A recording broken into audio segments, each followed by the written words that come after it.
Today, I want to talk about what I see as one of the biggest hidden problems in our industry and challenges that so many software engineers are dealing with, and that is imposter syndrome. And I think what's interesting about this is it's something that's talked about in the open in the sense that many people are saying, this is me, I have imposter syndrome, we all have imposter syndrome, almost poking fun at it. So it's talked about publicly in that way, but nobody is really talking about how to get past it and how to actually stop it from limiting what we can do. And so this is what I want to talk about today is like, what are some actual practical things we can do to understand imposter syndrome and deal with it ourselves? Because there's this perception in the tech industry that you're either full of yourself and you're egotistical and obnoxious in the way that you're talking, and this would be choosing the superiority complex path, or you're an imposter and you're humble and you're struggling with that imposter syndrome. So there's these two forks in the road. And I want to talk about why it's not actually black or white and what other things we can do to understand imposter syndrome and help deal with it. So with that framing, let's talk about what causes imposter syndrome and why it's such a problem. The first thing is, I think it's actually healthy to have a bit of imposter syndrome. It's almost necessary. This is my speciality. I had 20 plus years of doing this, working out why people don't believe in themselves, or if we can easily expand this, just not just imposter syndrome, we can expand this into any sort of sabotage thinking or sabotage loops, as I call them. So imposter syndrome is a form of sabotage thinking, but it could be that you don't value yourself, you don't price yourself at the right level, you don't go for the right roles, you don't promote yourself and tell people how good you are. It may be that you won't speak up in a meeting, and if you're a leader already, perhaps you cap yourself at the level that you say, this is who I am and I can't go to another level. That's not who I am. I'm not that good. I'm not that smart. And if you're doing this, chances are that there's a lot of people in your organization that do the same. So this applies whether you're leading people or this is yourself. So let's backtrack a little bit to the comment I made.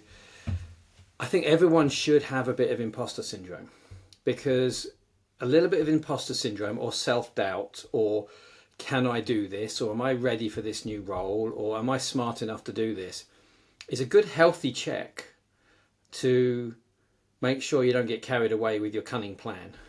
So you want to move forward, you want to go and do something. And part of the decision-making process is that in the 4 steps, the last step is to actually say, is this right? What if I do this? So that's where the healthy doubt should be. So even when you're creating a product or you're creating a piece of code, you have an idea, you think it's a good idea, why it's a good idea, then you say, this is what I'm going to do and this is how I'm going to do it. And then before you execute, you should say, is this the right way of doing things? Can I think of a better way? Is this going to give me the good results, or is it going to give me some bad consequences? So the reason why so many people have imposter syndrome is in its healthy state, like all thinking where we're checking our work, we're thinking, is this a good plan? It helps us make better decisions and better results, because it just makes ourselves stop before we dive in with all that enthusiasm or possibly fear and go and do something without thinking it through. So sometimes it should be, actually, no, I need to do this first, or I need to learn this first, and then I'll be able to do this. So it's a really good check. And this is why I recommend that everybody has the ability to what if themselves, doubt their plan, because it helps you make better decisions and get better results. It's when it becomes an excessive what if. Do we then start labeling it as imposter syndrome or some sort of self-sabotage behavior, when you won't do what you know is the right thing to do, what you could do, or it's something you even need to do. This is where procrastination comes from. Good procrastination, everyone goes, oh, you should procrastinate. That's why everyone does, because stopping, thinking, debating, and holding back before you execute, you could label that procrastination, but actually that's good. It's a good double check. So if you've got a big decision to make, we'll often go off and have a cup of coffee, or we'll go and talk to somebody else about it, we'll think about it for a couple of days. Even if we know everything's lined up and it seems okay, we still may want to go away and just stop and think again. I think that's a really important point. The fact that it's a useful mechanism. It's not something we want to eliminate entirely, this phase of it's almost like sanity checking our thinking, and it's important to stop at that point, at least for a little bit. Yeah.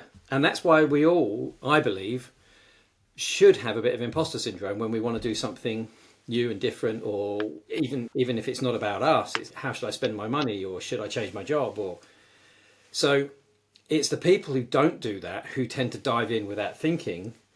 They often think, oh, I made a mistake. We get caught up in the emotion of the problem we need to fix, and then we don't really come up with a good plan of what we're going to do to fix it. We dive in and then we realise we shouldn't have done it that way around. So anybody who doesn't do that what if check at the end tends to get worse results. But they're go-getters and they take action sometimes. So that's good, healthy stuff. But it's when it's almost like we feel like we've got a conflict between two ways of thinking. And some people will say, it feels like the two of me having an argument. I know I can go for that role. I can go for that level. I know I should be charging that amount of money. And there's another part of your brain going, no, you can't. You're not smart enough. You can't do that. Who the hell do you think you are?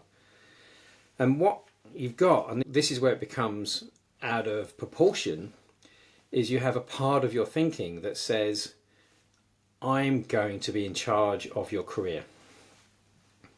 I'm going to make sure you don't make any mistakes or look stupid. That's a really big one. Don't look foolish in some way, shape or form. Don't lose your money. Don't start that new business. Don't become a consultant or fractional CTO, or don't go for that role and fail. So what that is, an excessive amount of fear trying to, and this is the really important thing, this is what sabotage thinking is for, and imposter syndrome is for. It's on the first level to protect you from what you're fearing. Now the problem is, if there's two sides of you having an argument going, I know I can do this, I'm capable, I know I've got skills I need to learn, I need to practice, and it's going to be different, but I know I'm capable.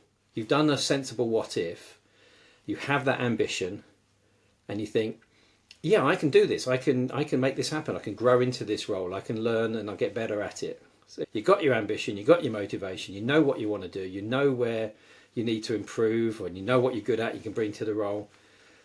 It's going to be a stretch possibly, you can do it because you've done it before. But this one goes, nope, no chance, not letting you, because what if? And it's the excessive what if. And the important thing to realise is that, and this is why it can be fixed, and this is why we deal with this most hidden problem often first, is because it's not a logical what if.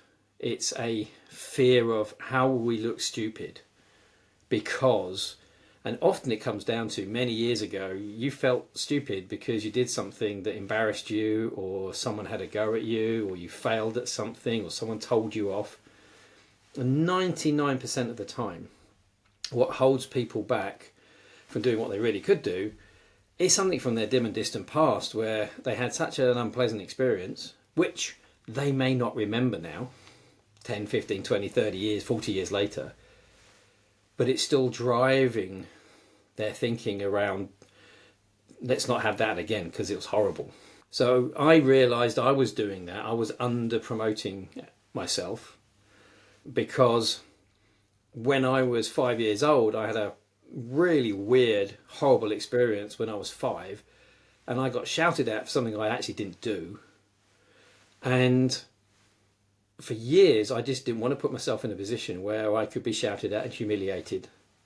And that affected my business. And this was 30 years later. And even though I studied it, I just went, hang on a second, I'm doing it as well.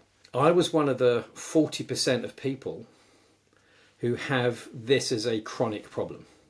So everyone should do it a little bit, but 40% of people do it excessively in some way, shape or form, where they've got this conflict and this argument. It's really frustrating, causes usually a lot of anxiety and a lot of argument inside their head, a lot of frustration with themselves because they won't do what they know they can do.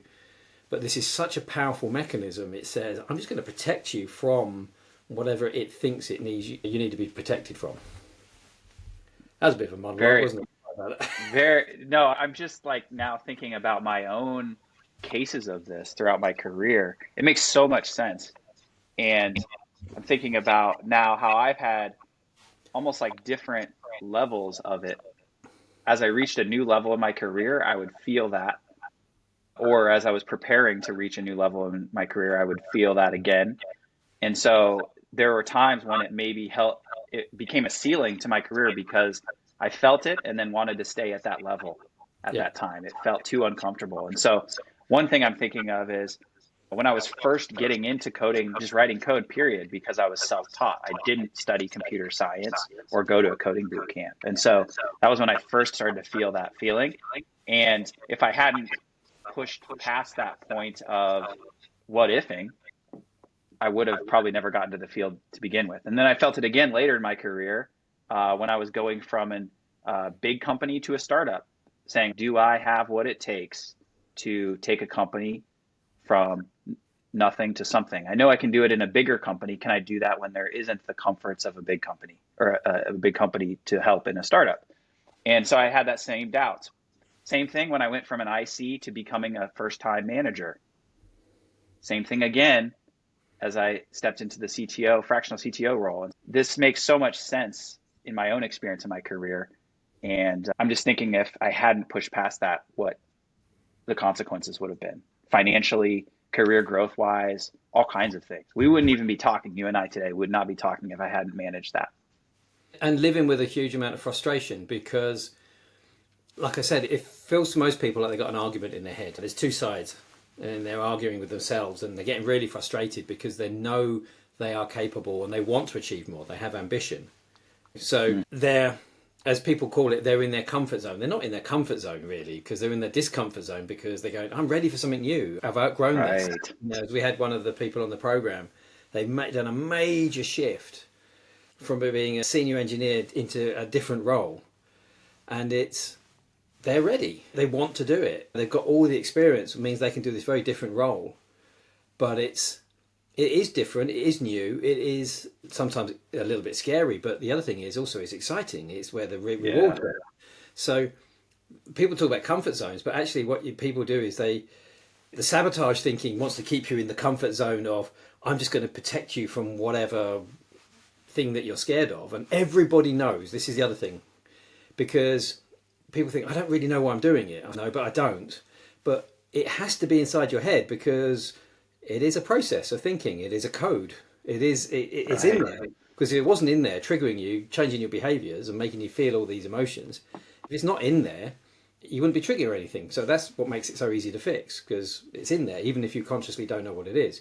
But this side is going, but I'm ready. And this could be fun and rewarding. So the comfort zone is really when you go and do it and you achieve it. So the answer is, yeah, you're going to lose money, you're going to lose positions, you're going to lose influence, you're not going to have the lifestyle you want, all that sort of stuff.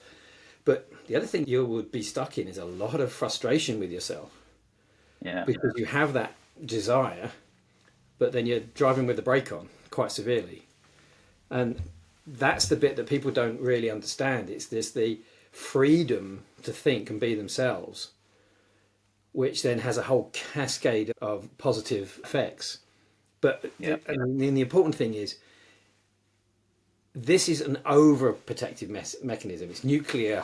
It's gone crazy. It's gone up to, I've got to really protect you.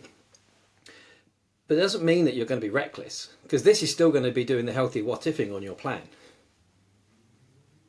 So we don't become reckless. We actually become just better balanced in our ambition to risk analysis and mitigation. But this thing, that's an important distinction. Yeah. So sorry, mate. I'll let you crack on. I was just going to ask, so how do we actually break out of that? Like, how do we, I know a lot of this is probably specific to each individual, and that's part of the reason why people join the program, to get that personalized support in a private environment. But are there any sort of rules or general things we can think about in an abstract way about how to deal with our imposter syndrome, how to get past that what-ifing phase and not have it be a cap on our results? Yeah, so the vast majority of people, whatever sabotage thinking that is getting in the way, the most important one to know is that it's there trying to help you, because it's you. So it's not another version of you. It's not the devil on your shoulder. It is you with a mechanism of thinking that you installed probably years ago that you've been using and updating, and it's been trying to help you. And this is the bit that blew me away. This was about 15 years ago when I thought there's a pattern to this, there's a framework to this, because everybody's doing the same thing. Not in terms of the content, not in terms of where it comes from. It's everyone's an individual, but the overall framework is this. It's there to help you. And strangely, it's actually trying to help you in the same way as the real you is trying to help you. Because there's only one you, but the way it goes about it creates that huge divide. So what we usually do is we end up getting frustrated with ourselves. We get angry with ourselves. Why don't I put my prices up? Why don't I go for that role? Why don't I have that confidence? I know what I'm talking about, but in that situation, I go, and you mess it all up.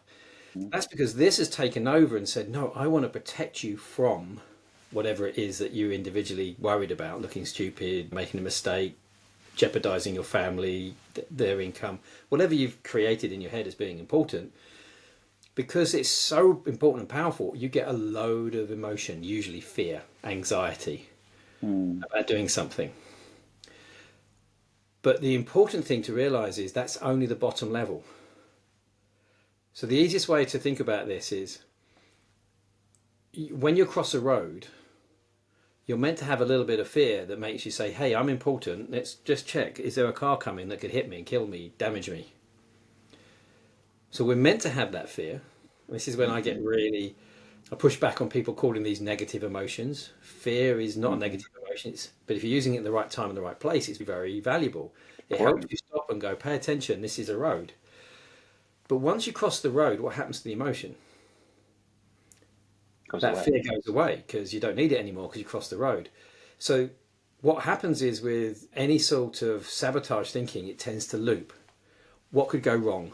Oh, that could be that. Oh, I have some anxiety. Let's fix it. Let's make sure that could go wrong. I won't do that just in case. And we end up looping, just paying attention to how many deadly cars or people could say or whatever we're fearful of. And it just spins its wheels at the bottom, creating more and more anxiety.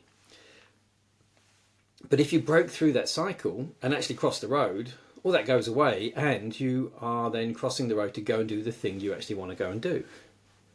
It's actually there not to be in control of you failing.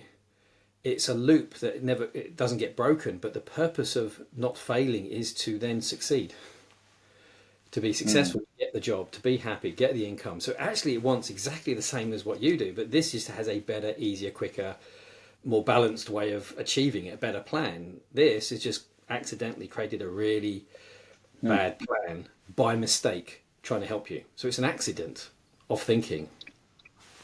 It's really interesting. It makes me think about the idea of recursion. Like it's basically a loop that is stuck. It's like a stuck process in computing where it's endlessly calling itself. And you can get stuck there if you don't break out of that loop and actually move on to the next step in the process.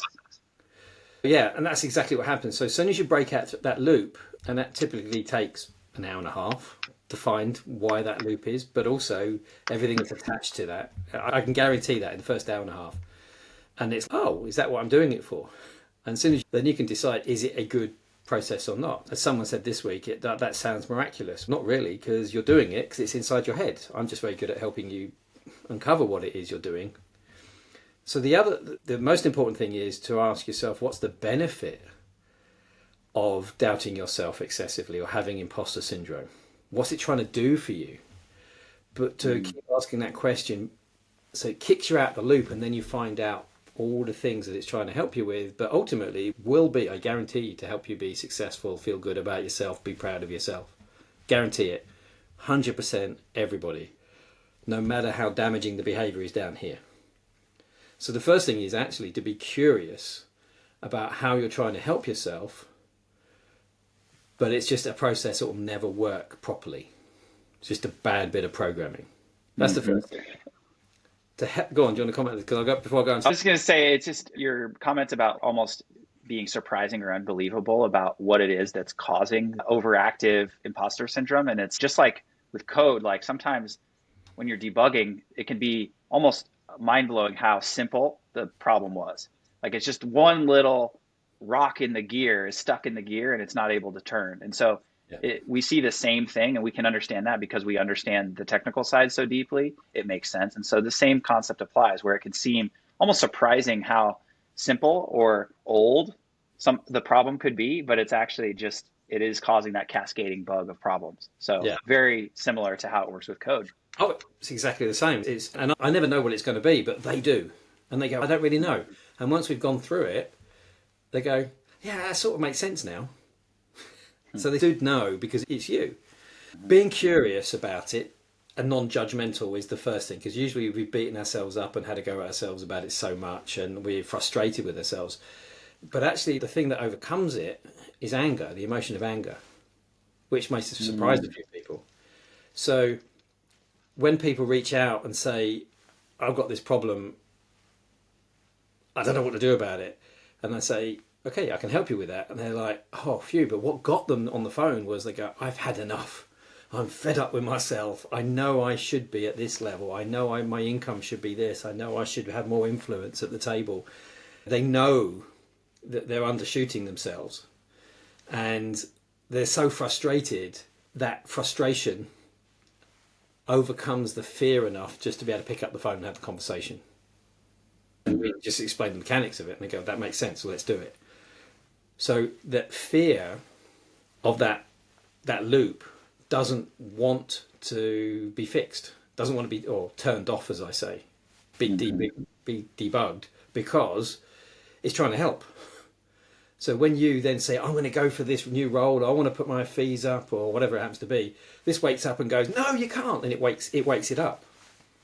Because if you're saying, I'm not going to do anything, I'm going to sit back and I'm not going to do anything risky, you have no ambition, this will go, that's cool, no threat, stays dormant. As soon as you say, I want to get myself my first CTO position or fractional CTO position or start my own business, that's when it wakes up. And then that's where all the self-doubt comes. It's because you've triggered it. So you can start to see ahead, it sounds like. We know this can show itself at each new level. When you break through to, or going from where you were comfortable to going to where you want to be comfortable in the future and be satisfied by that next level, it can show itself again. And so you can wait until you're frustrated and held back, or you can proactively work on this stuff ahead of time, knowing that you're working on to the next level in your career. We're always working on the next level.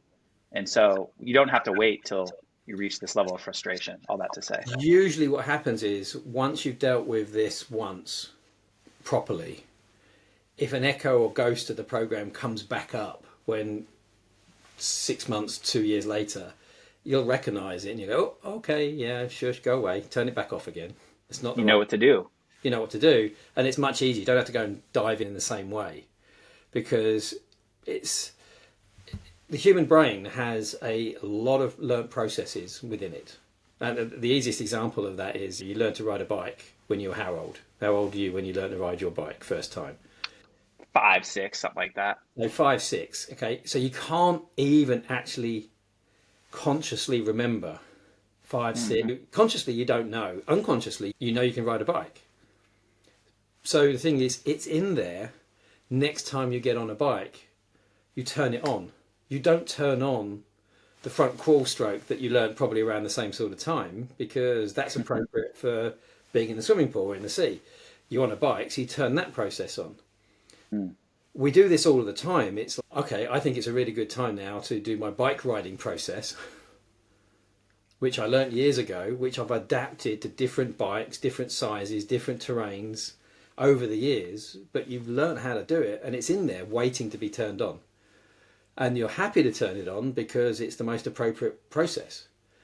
When you've realised that your sabotage thinking is probably never going to work ever, when you turn it off, and over the course of a few weeks, you just learn to turn it off and just go, oh, I'm done. And if it shows back up, you go, I don't know what you're doing. No, thank you very much. I've got a better one. And it's very simple. And then what you're doing is back to normal self-doubt, healthy self-doubt, which is, wow, okay, I've got this level of role, I've got this level, I'm going to go for a big company. Ooh, but that then is just normal, healthy self-doubt that helps you plan better and make a better plan and process. You pick the right role at the right time. So once you've done the big lifting work, I suppose it's once you've debugged a bit of code, you don't leave it in there waiting to turn it back on again, do you? It's You fix it, and then it becomes a new area of awareness that problems can come up here, but it's something that you know how to handle. There's a run book to handle that production exactly. issue or whatever the issue is. You have that in your toolkit. So it's the same concept here. So this is why this is one of the most important things to do for 40% of people. And the reason for that is, if the way of thinking about it is, you have this ambition, you have this drive, you have this ability, you have this skill. You may need to learn some more skills. You may need to update yourself to hit that next level, but you can create that plan of learning that new, whatever it is. When you have the imposter syndrome, the doubt, I don't deserve this, I'm not smart enough stuff, smashing that down to try and protect you so then you can be successful, which is just obviously really faulty logic, but that's exactly what happens. When that's turned off, the freedom of your thinking and the freedom to believe in yourself and to see yourself clearly and have that confidence in your own abilities and recognize I am good at that.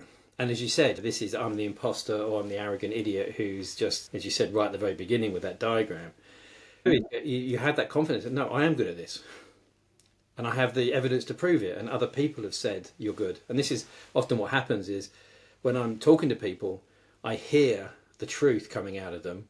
And this goes, no, it can't. And it jumps backwards and forwards. Then it turns off. Then they just say, yeah, I'm really good at this. And I've got evidence and I've done it in 3 companies. And then this is the magic.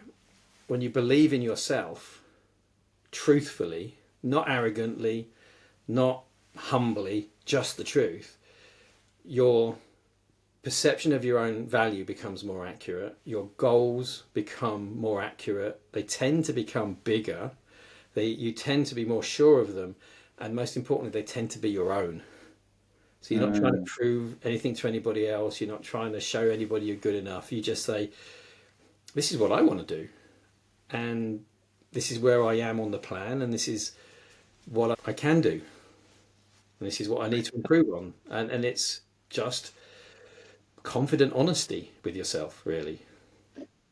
I love that as a takeaway. It's not an either or fork in the road. Either you're a fraud and an imposter or an arrogant egomaniac. It's not one or the other. There's a middle road, and that's what you just described, which is being confident in what you can do and the value you bring to the table.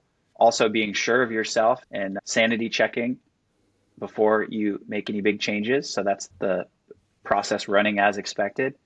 But I guess I'm just left with the interesting takeaway that this is something that you need to have in your toolkit and in your mental processes, but it's when it becomes overactive that it becomes a problem. And that's what this 40% is feeling most of the time.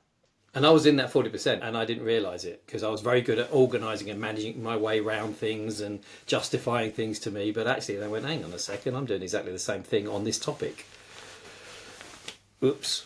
Very, very interesting. Yeah, I'm thinking about how I stayed at some of these points longer than I should have because I didn't fully understand what was happening. I was able to push through it and get to that next level in my career, but it definitely took me longer than it would have if I had proactively dealt with this in the way that you're talking about. Really interesting stuff today. And the important thing then is, it's okay, I'm clear, I'm free, I'm confident, I'm happy in my skills, my abilities, this is my goal, this is what I want to do. Then what knowledge and skills and practice do you need to be, for the first time in your life ever, actually saying, this is my value, this is my worth, getting your name and recognition out there, whereas before you were holding back. So there's a skill set above that, you can learn that, but what the difference is, you'll have the skill set and you'll use it, rather than often what people do is, and this is why we say this is a really important thing to do first, it's the hidden problem that causes you can learn all the skills, you can go on the communication courses, you can read the books, you can have all the knowledge, but this still won't let you use them. All those skills and that knowledge. It just says, nope, not letting you. It's too dangerous. I know you're good at it. I know you studied it. Still not letting you. So a lot of skillful people. Yeah. I was just saying, fixing imposter syndrome like this is one of the biggest levers that we can pull for our career because everything else flows downstream from that, and it makes everything else easier. Yeah, exactly that. So don't be afraid of diving in and fixing it. It will be one of the most valuable things you ever do in your life. You'll get rid of a load of anxiety and conflict. And then you'll really just be able to leverage the amazing skills, knowledge, and value that you have built up in a comfortable, confident, happy way. Let's get on with the job of using it. Sounds wonderful. It is. It is. I love seeing people make that change. It's really cool to see people in the program going through that, and appreciate you sharing some of that insight today for everyone else to get a taste of it. Yeah. Don't be afraid. It's one of the first things I'll say. Got any imposter syndrome, excessive, any? Yeah, cool. Let's go and get it fixed. Let's get it out of the way first, and then build your roadmap of where you want to go, and the rewards you want to create from that. So that's it. I think that's a good place to stop. I don't know. Is there anything else you want to ask on that? Awesome. No, some great takeaways. I'm just now thinking back on my own career, and yeah, just thinking where this showed itself and how I could have had an easier time if I pushed past it in a way that I could understand it and use it to my advantage, like you're describing. So thanks for sharing that with us today, and we'll talk more soon.